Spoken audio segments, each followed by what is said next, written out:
Howdy, this is Mackenzie Franklin from SideGame LLC here in Colorado Springs, Colorado. It's October 1st, and that means it is time for our library update for the month of September 2023. These are all the board games that entered the library, all of the upgrades, as well as all of the things that we pre-ordered during the month. If you haven't subscribed to the channel already, please make sure that you do. It's the best way to help us grow. And for those of you already subscribed, thank you so much for the continuous support. Let's get into 18 mini reviews with our library update. Before we get into our new arrivals, I want to shout out our channel partner. This is Into the AM Studios. Now, Into the AM Studios offers a huge line and selection of different t-shirts, apparel, and one of my favorite things from them are their graphic tees, like the one that I'm sporting here. If you are interested in getting any of these shirts, use our promo code SideGame Strong for 10% off your order, and you'll also be supporting the channel directly. Now, this is a way to help us out without necessarily buying board games, so there's an option for that. And as mentioned before, I am sporting one of their graphic tees, and I wear them because I like these shirts. They feel good on me, which is good. I'm a bit of a bigger person, so the fact that I'm feeling comfortable and sporting something that I think looks cool is a good thing. Now, this t-shirt in particular I'm wearing is the Midnight Alley tee, and the reason I picked this one is because of the location, and it just reminds me of when I used to live in a city quite similar to this. I lived in Shizuoka, Japan for a while. I was doing study abroad in Akita at Gokusai Kyoyo Daigaku, the international university there, and I spent some time with my host family in Shizuoka, Japan, and this was one of the coolest moments of my life. I think it was awesome.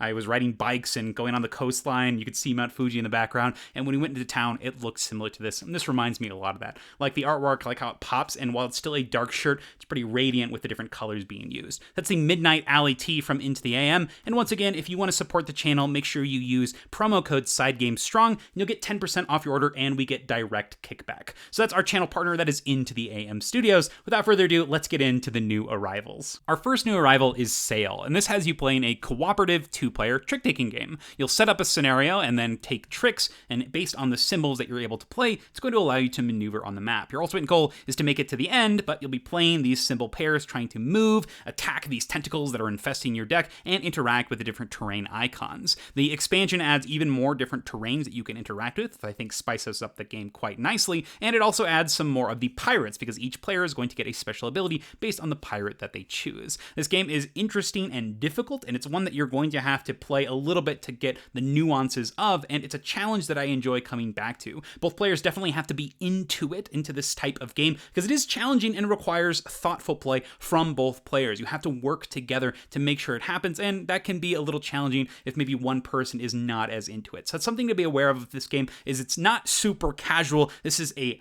hardcore, you're thinking about every card you're playing, and that's why I like it so much, is because it is so intense while being a bit unassuming in this package. I love the artwork for this, and the theme is an awesome one. This is Sail. Next up is Dorfromantik, the board game. This was the Spiel des Jahres winner, and I'm impressed. It's a calm game as you're laying out tiles into this area, and every single round you put out a single tile. The main drive is to complete these task tokens. They tell you how many of a specific type of terrain needs to be connected. For example, 5 train tracks here with this one, 1, 2, 3, 4, 5, and you would cash that in, get those points at the end of the game, and then on the next round, instead of drawing for one of these basic tiles, you draw another goal tile. So you're trying to get as many goal tiles as you can completed, because that means that you're able to drop more tiles in general, which can help facilitate the other goals, as well as just give you more points to the end. You're trying to score as much as possible, but you're also trying to complete these different objectives. You'll have little objective cards while also trying to just score the most points in general, but if you can do those objectives, it's going to unlock additional content for your experience. This is a long-term campaign game, so based on how well you do on each one, you're going to unlock new content from these boxes, giving you new interesting ways to score,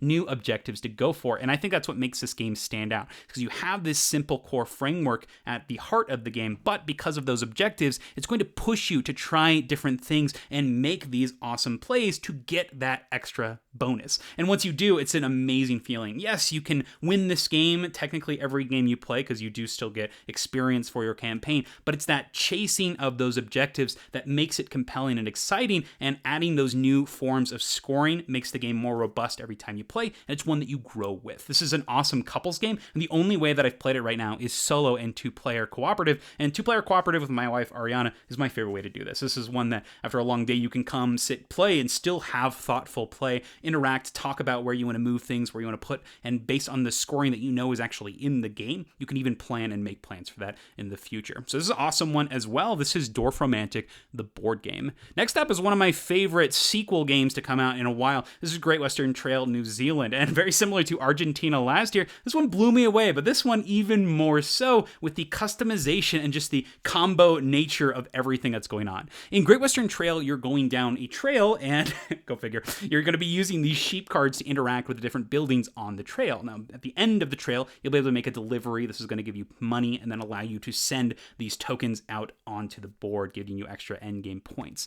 This game features several new adjustments to that core system, though, by adding additional values onto the sheep, which give you more options to deliver while you're actually making your way through the trail, which is so neat. It's something you can invest in, or you can even invest in this new boat area, which takes some of the elements from the original expansion, Rails to the North, and now is adding this extra feature with the engineers. So it's pairing the Rails to the North with the engineer track just a little bit more elegantly. You're moving around, you have more choices on where you want to go, and this unlocks new bonuses, new cards that go into your deck that are simply just for deck building, and ties into that sheep shearing by giving you more options on how to deliver on your way to your major delivery routes. Love the choices and options that are present, the diverging paths and how they bleed into one another, but giving you more venues that you can dive into. This is my favorite of the Great Western Trail line, and because of this and Argentina, it actually led us to get rid of our old copy, not even old, it's like the second edition copy of Great Western Trail, because I just don't see myself going back to that. Rails to the North was interesting because of that edition, but I think that the New Zealand version here just does that Rails to the North concept better and more interestingly. So I don't see myself ever returning back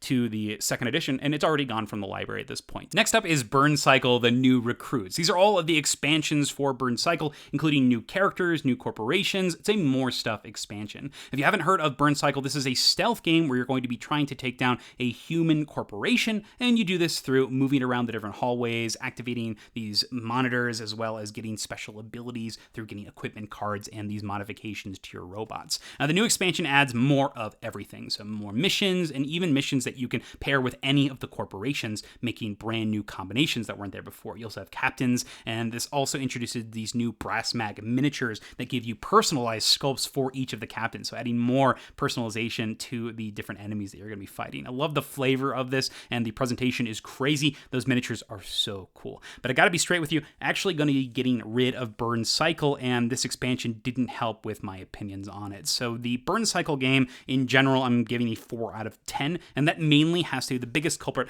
has to do with the level up system and how it's tied to the actions. What do I mean by this? So your characters get to interact with the game through the use of action dice. And those action dice are based on these 3 stats on the right here. Now, the power, which is also your experience, it's also your health, determines how many action points you get. So on your turn, you would get a dice pool if you were at 4 power of 4 dice, and it can't ever go past that. And when you're gaining power, you can spend it on upgrades, and that will give you some special abilities that are built into your character, like you can pay 2 to get this silent entry ability, but you also have to use it to get access to the higher level dice. So you're going to be spending this power to get yellow dice, which are these advanced dice, and then you have these elite dice that give you even more action points that you can do. What I was finding in this game was because of this level up system, almost every game felt identical no matter what the situation and the scenario was. And that's one of the biggest things about this game is it gives you all of these different scenarios you can do, but you still need to make sure that you are getting just as much XP as possible, and you don't have a lot of flexibility and freedom to actually upgrade it and customize your character. Almost every beginning of the scenario feels identical. Now, this is essentially you are going to be going into the room, just doing everything that gives you XP. I'm going to go do this thing on the terminal that gives me XP. I'm going to do this, discard these cards to get XP, and I'm not going to be purchasing my abilities, because if I purchase my abilities, I'm losing my action point dice in order to actually interact with the map to get more XP. So all of your XP that you're getting in the early game essentially is leading to more dice, and then after you get those dice, you use them to get more dice. So you're basically funneling in. So this character has 6 XP dice that they can get, and each of the yellow costs 2 and each of the red costs 4. So you're essentially spending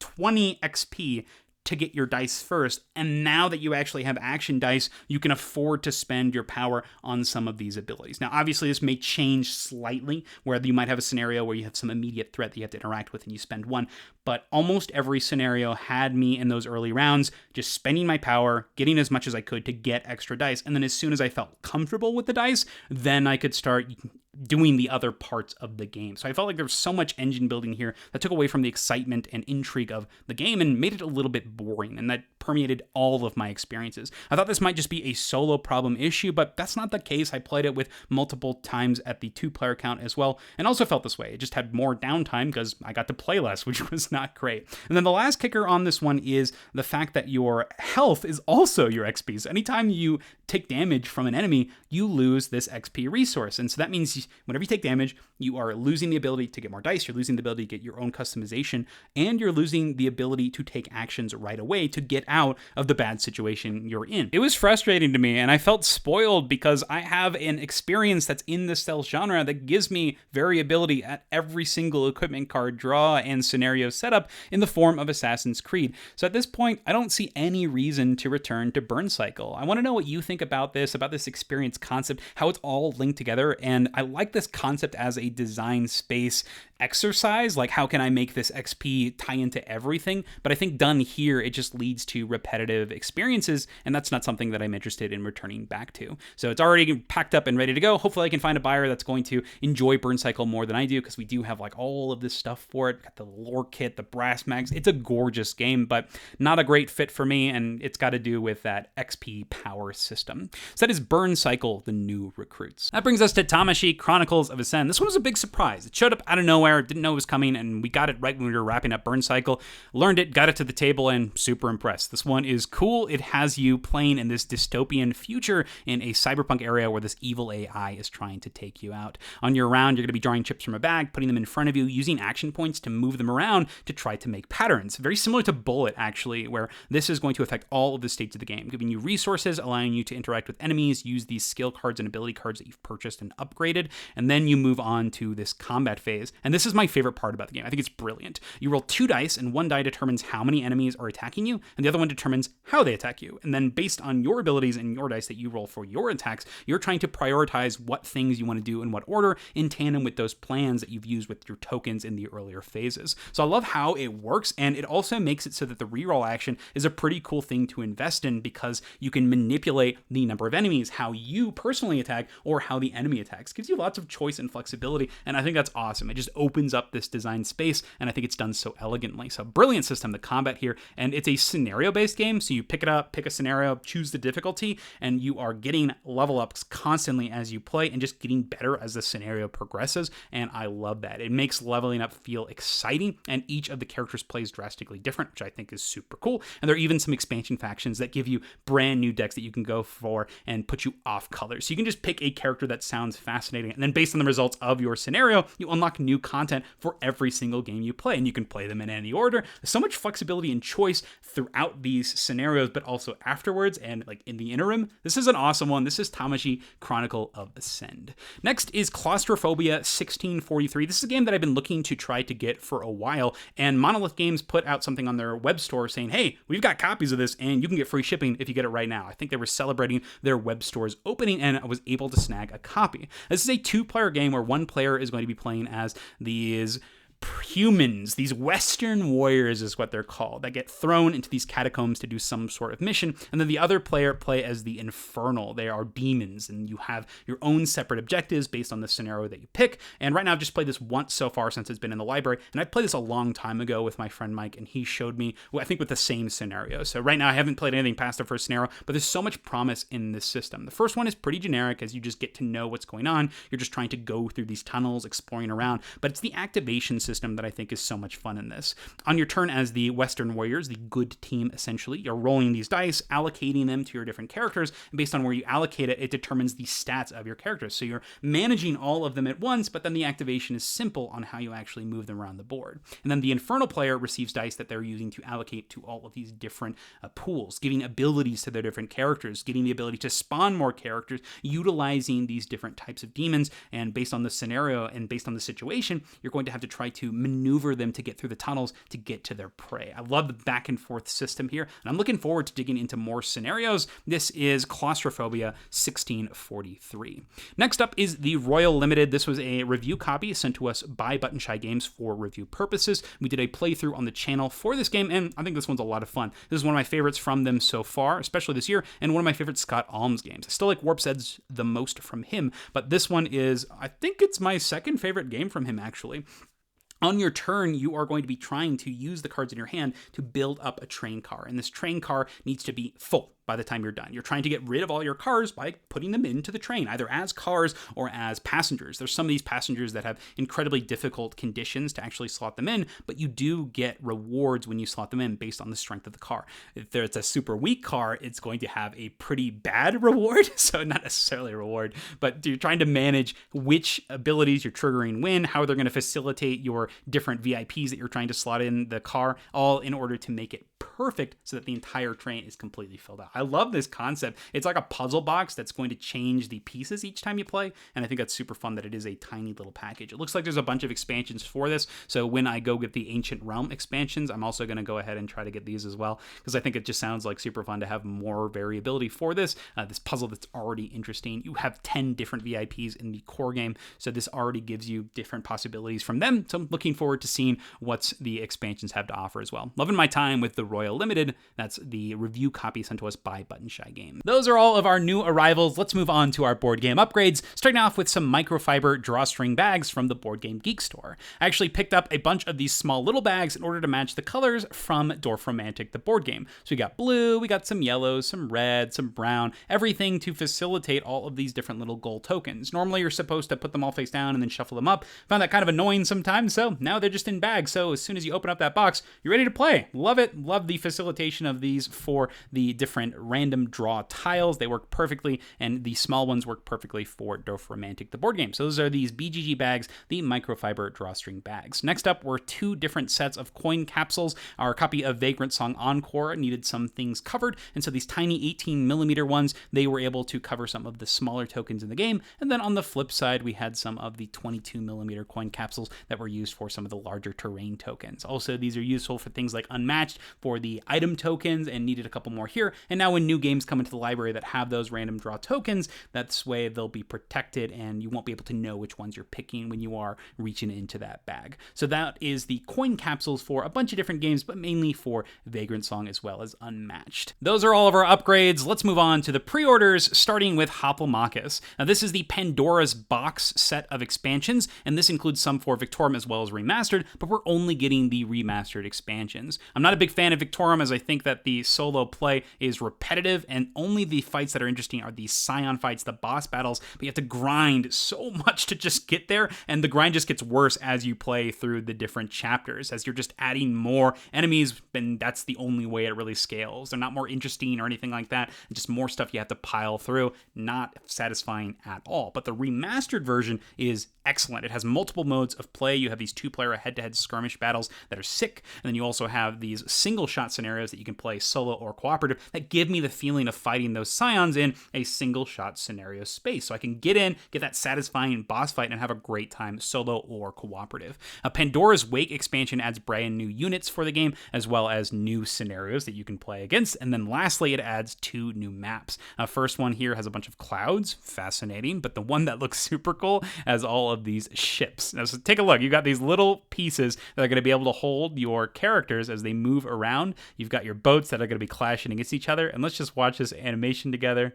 How satisfying is that? I'm looking forward to seeing how they're able to do it here and what sort of creativity these ships give to the scenarios. Looking forward to it. That is Hoplomachus, Pandora's box expansions. Our next pre-order is Challengers Beach Cup, and this is a standalone expansion for Challengers. This is just more Challengers content, and it continues to be one of my favorite family games. I think this one looks even cooler as you have more factions that you can mix with the original core from the base game. You also have these other smaller expansions that are going to give you more manipulation and change as you play, so now you have more ways of controlling what's going on, not just through that deck building process. If you haven't played this, it's a auto battler style game that's blended with the war card game. So you're flipping cards, but then making decisions based on the effects of these cards. And then after every battle, you're picking and customizing what goes into your deck. It reminds me a lot of the pacing and feeling that I get when I play Quacks of Quedlinburg, where I'm choosing what goes into my deck, but then based on the order that they're coming out, I get small decisions based on the cards that I've chosen, and that's going to determine my success rate. It's a tournament setting, so you get up and move around the table, and it gives me the vibe of playing in something like a Yu-Gi-Oh! Tournament, but all in this tiny little experience. Love the entire experience. Challengers is amazing game. One that is always brought out in these large game days, and it's one that I enjoy playing. More factions means more combinations. Love it. That is Challengers Beach Cup. Moving to Kickstarter, we have Barrage New Lands. This gives you 2 brand new maps for the game, one that's for 2 players, and then one that's called the Colorado Connection. Let's go. We got the mountains that you're going to be taking water from as you are trying to harness the power of water to create hydroelectric power. And so I love the interaction in this game, how you are moving around the different water droplets from dam to dam through these conduits, and then trying to position yourself to get the advantage over your opponents and being able to double dip into using water multiple times and getting into people's faces. I love how the interaction is paired with a worker placement and resource management mechanism. I think it's a beautiful integration of these Euros concepts, but every action you do affects the players. There's incredible opportunism in here, but also long-term planning, and seeing it as it has such a solid core framework, adding new maps is a no-brainer of an expansion type to me. Looking forward to trying these 2-player as well as Colorado Connection for Barrage. Staying on Kickstarter, we have Mythic Mischief Volume 2. This one has you playing as mythical high school students, these different fantasy races, trying to get each other caught in a library. There's this tome keeper that's stomping around, and you're trying to get your opponents in the path of that tome keeper. In this new expansion, we have a new setting, a garden, and then you have brand new factions as well. So I'm looking forward to it based just on that. It's a more stuff expansion with more ways to play, cards to help out with the variability, and then the new factions themselves have more variability than the others. Now, the move action as well as the distract action generally was the same between characters, but now they've even gone to make those a bit more interesting and unique, which I'm looking forward to. There's one faction in particular, the gnomes, that have ways that they can tunnel and move around because they're so tiny. I love that concept, and I'm looking forward to seeing how they interact with all of the different factions here, as well as how the garden also plays into it. The 4 new factions look like so much fun, and they have all of the personality that the factions from the original version did as well. So gargoyles, fairies, gnomes, and lastly, werewolves. Looking forward to playing more Mythic Mischief. Board and Dice brings us our next pre-order, and this is for Nucleum. And if you actually order this game through Board and Dice, you can get some acrylic tokens as well as an additional small promo, so I do recommend that you do get it through Board and Dice's website. I was originally drawn to this game through the designers and the inspiration. We have David Turczi as well as Simone Luciani with influence from Brasperinum and Barrage, but the thing that actually sold me on this game was the way that you actually put out your connections. You see how there are these spaces for these different tracks on the board, but your pieces that you're putting onto your board are on this left side, and they're different actions that you can potentially choose from. So you're giving up the options and flexibility to make your progress on this main board, and I love that concept. And you can see on the board these different options and how they connect, different areas, very similar to Brass Birmingham. I'm looking forward to this based on this pedigree, the inspiration concept, and that single mechanism of the actions being tied to the different connection tokens. Looking forward to trying Nucleum. The last pre-order is for a series I already love. This is Micro Macro Crime City Showdown, the 4th in the series. I've been playing a bunch of this last month, played 9 missions, and so I need more. It's time to go ahead and go for the pre-order. And this has a crime-solving aspect paired with Where's Waldo. My 2 favorite things in this are, first off, just the prompt system. It's going to have questions that you can easily find the trackable answers to once you have found them to make sure that you are correct, and it pushes you forward in the experience. And then the other thing I love about it is the way that time is represented on this map. It is Where's Waldo, but the same character will appear multiple times, and you can follow their paths and trajectory and see how they interact with the city, and that's how you can solve these cases. Some of the more difficult cases allow you to make these deductive jumps and leaps and conclusions and trying to figure out what's going on. I love that concept and how you feel like a detective, and it's not just about finding the answer, but figuring out what these different clues that you see mean. Looking forward to seeing what the Showdown version has has. That's Micro Macro Crime City. And that's it. That's our video. Those are all the games that came into the library during the month of September, our upgrades, as well as the things that we've pre-ordered. If you have any questions about the games that I talked about here, please let me know down in the description below. And for links to everything that I talked about here, please take a look in the description. What games entered your library during the month of September? Which games are you looking forward to coming out in October? Any games that we missed that came out? Things that we should be looking for? What do you think about our opinions on these games? Curious to hear what you think. Love your support. Thank you so much for watching SideGame Strong.